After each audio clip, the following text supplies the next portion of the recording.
నేను విశాఖపట్నం భోగాపురం ఎయిర్పోర్ట్ ఇచ్చాను. నేనుంటే 1 సంవత్సరంలో పూర్తయ్యేది. వీళ్ళు వచ్చారు, మొత్తం మార్చారు.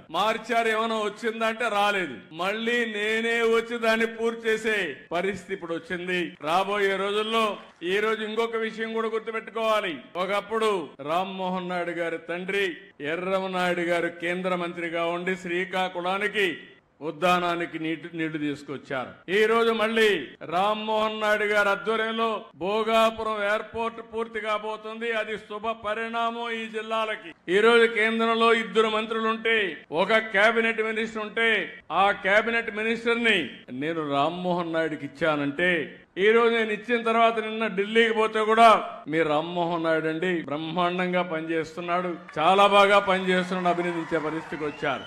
ఒక యువకుడు, ఉత్సాహవంతుడు. నేను అందుకే అడిగా, రామ్మోహన్ నువ్వు చదువుకున్నావు, పర్డ్యూ యూనివర్సిటీగా చదివావు, శ్రీకాకుళం అభివృద్ధి కాకపోతే నీ డిగ్రీ వాపసు ఇవ్వాల్సి వస్తుందని ఇప్పుడే చెప్పా.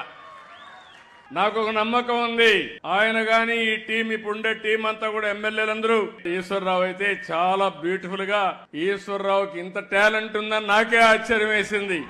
అలాంటి ఇప్పుడు కూడా మీతో మాట్లాడినప్పుడు చూశారు, ఎంత కన్విన్సింగ్ గా, మనసు కరిగిపోయేట్టుగా చాలా మీ సమస్యలన్నీ పూసకొచ్చినట్టు చెప్పగలిగాడంటే ఒక ప్రజాప్రతినిధికి ఉండవలసిన లక్షణాలు ఇవని చెప్పి కూడా నేను మీకు తెలియజేస్తున్నా. ఇలాంటి టీం ఉన్నప్పుడు ఎందుకు అభివృద్ధి కాలేమని మిమ్మల్ని అడుగుతున్నా.